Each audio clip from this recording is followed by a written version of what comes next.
your God-given skills to do that. Because maybe that's why you're here, to save that one bird, not to save every animal, not to have a preserve right now, but one bird, just one bird. So this person's an artist, a sculptor by trade, and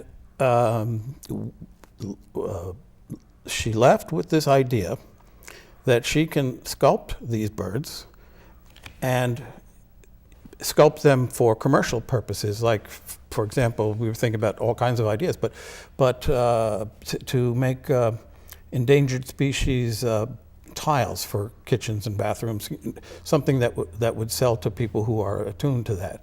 And so went away with that idea that perhaps there's a commercial application for her art to save a bird.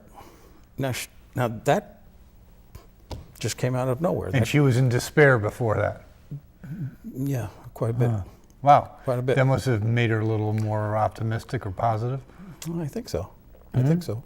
I'll let you know next week. Okay, please do. I like to get my clients coming once a week, at least for the first 3 months, so that we can make some serious progress.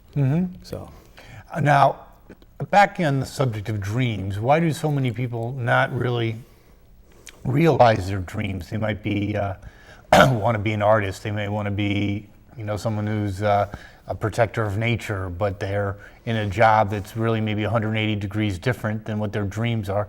But then, yet they accept it, and over time, they kind of just go with the flow and say, well, it's not the best, but it's a living. Well, my answer to that is topical. I think that we all have our little tsunamis to deal with in our life, and that for each one of us, life piles on more of the tsunami effect, and you feel weighed down, you feel burdened, you feel like you're running from it. I use the current visual examples. We've all seen the horrible things we've seen this past week. There's desperation in there, and there's this sense of unfairness and arbitrary happenings. Well, that is life. Life has a lot of things that happen that are arbitrary. You can look at that glass as being half empty, half full. And it's really a matter of how you want to think about a situation. After you've been in a situation, say you've been in a job and it's just been weighing you down, or it's boring, or you just get to an age you think you can't do anything else, life has taken its toll and kind of sucked some of the life out of you. Yes. Well, it's really at that moment that you have to recognize that I can't do this alone. That we're a social species. The reason we're dominant on this planet is because we're a social species. If we weren't, we'd all be gone. So, taking that into account, when these things happen, it's hard to do when you're depressed, or when you're feeling hopeless, or you're feeling like you have to stay at a job. But the best thing you can do is reach out. And it could be your wife, it could be your kids, it could be professionals, it could be anyone, but you begin to say, help me out. I'm here, and I used to have this dream of being here. And I want to see what's left. I want to see if I can get there. I have another client that came to me and is shortly going to lose his job. He's got a nice little package for a year or so, but he said he's always wanted to be a musician and have a band. Okay, he's my age, so he's no youngster, but he said, that'll never happen. I have to go, I got to get another job like this, like I've had, because that's all I know. And I said, okay, but how about this? I give him homework every week. How about this? You go home, and how about you come back and write a song for me about how you're feeling right now. Okay. I didn't think anything was going to come of that. He came back, and he brought a CD that he has in the can, as they say, of songs he's written over the past 30 years. Well, wouldn't you know it? This guy is hot stuff. This guy knows how to play. He knows how to sing. He knows how to produce. He's got a complete studio. Most guys who say they want to become a big star or something at that age, they're probably just not going to make it. But here's a guy that all this time he's had the chops, the ability to do it. Yes. Well, with some encouragement, the following week he had a gig. He started playing at a local place, and the song he wrote was a beautiful rock and roll song. I mean, it's one you could dance to, but it was called "Leave Me Alone." And that's how he was feeling. Right, but it got it out of him, and the transformation in him is amazing now. Absolutely amazing. He is on his way to finding at least some fulfillment in his boyhood dream. Sure. Does that mean he doesn't have to look for a job? Probably not. But it means he can have several streams of income. Absolutely. That makes a lot of sense. Which is the thing these days. It's hard to find one job that can fulfill all your needs. So I recommend people look at finding ways to have multiple streams of income, passive income if they can. Passive in terms of? Well, that it's not quid pro quo. It's not hours you get paid, hours you get paid. It's produce something and let it make money for itself. Something like an ebook is a popular way to go these days. Sure, no, that makes all the sense in the world. Now, you also coach businesses, don't you? Sure. And what kind of needs do you see in the business world now? Well, mostly I've been coaching small businesses for the past 30 years, and the needs aren't all that different, to tell you the truth. In fact, that's how I got into this. People would come to my advertising agency, business owners would come to my advertising agency and they'd say, well, Hal, things aren't working out. I'm down, business is down, I guess I better do some ads.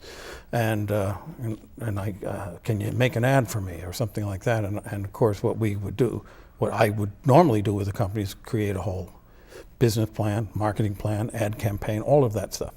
But 9 times out of 10, I would talk this person out of doing any advertising, which didn't help me so much. But I wasn't going to waste his money because in reality, what was going on and the reason he wasn't being successful was this inner game.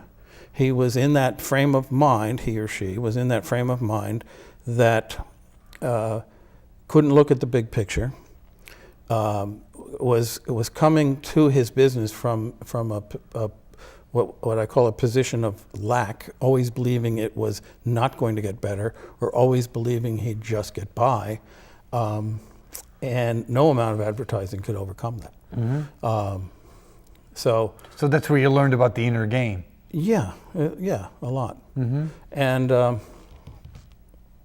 so in coaching businesses, what I've done over the years is first get them to understand that things like one ad is not going to change their business, and that if they are going to be effective and create a business that's going to grow, they have to have longer range plans, longer range goals. They have to have all of this down, as we used to say, on paper. And we work together to create a marketing plan and a advertising plan and all of that. So. Now, how important is it to have things on paper? Absolutely important. Well, if it's not on paper, it's in your computer. But if you can't commit it to paper, then where is it? Someone could say, "Well, it's in my head." Or okay. And you're not a big believer. How's that working for you? Probably not too well. Most of the time, because any plan you have has to be flexible because things change. And you have to be able to see a year out, 4 years out, 5 years out, and know where you want to be and back up from there. You got to be a pretty smart guy to be able to hold that in your mind. That would be tough. Real tough. How important is it for individuals to have a written down game plan? Well, Well, I think you know the answer to that. It's a big help. It's a big help. Sure it is. Yeah, absolutely. I find if I'm not writing things down, especially as I'm getting older, but I find if I don't write things down, they'll fly out of my head. And never to return, so to speak. Well, they'll return at the most inopportune time. Interesting. Yeah. Now, talk about kind of, you know, when people see you, let's say they might be a little bit in a negative mood. Does getting them to believe reverse that in a lot of ways and get them more positive and more energy flowing in them? And how important is energy into the overall equation? Well, energy is at the core of everything we do. So obviously, if you're surrounding yourself with negative thoughts, negative energy, you will tend to stay there. You'll stay in these darker places. So when we talk about positive energy, it's not all that hard. Even no matter how depressed you are, it's very hard to stay depressed unless you're absolutely over the top clinically depressed and really need some serious medication, which is often the case. But you can change your state of mind by changing your action. It's very practical. You're in a bad place right now. Stand up. Work through some deep breaths. Take a walk. Change your physical state. If you change your physical state, it changes your mental state. If you sit there and do nothing and dwell on these negative thoughts, and that's often what is presented to me when I first meet a client, I ask them to do two things. Well, actually, I require my clients to do three things, and this is absolutely a game changer. One is, if they're going to work with me, I ask them to spend 3 hours a month doing something for a charitable organization, something hands-on, like a soup kitchen or something like that. Second, I ask them to spend 15 minutes a day just quietly sitting and listening and not being frantic. How many times a day? Once a day, 15 minutes. And the third thing is I ask them to get up and move around every day. Like try to find something that's physical that they can adapt to. And these would be people that are in real Business, negative energy state. Yeah, but they're from business. They're from all walks of life. But boy, does it help people who own a business to be able to realize that their problems are not the biggest problems in the world. Put them in a soup kitchen for an afternoon, and you'd be surprised how many blessings they're counting all of a sudden. So it's a great motivator. So it's important to really count your blessings and be cognizant of the fact that you have a lot of things to look forward to, and there's a lot of other people in a lot worse shape. Maybe giving back gives you some positive energy as well. Absolutely, and it's really important to have that quiet time every day where you can just listen.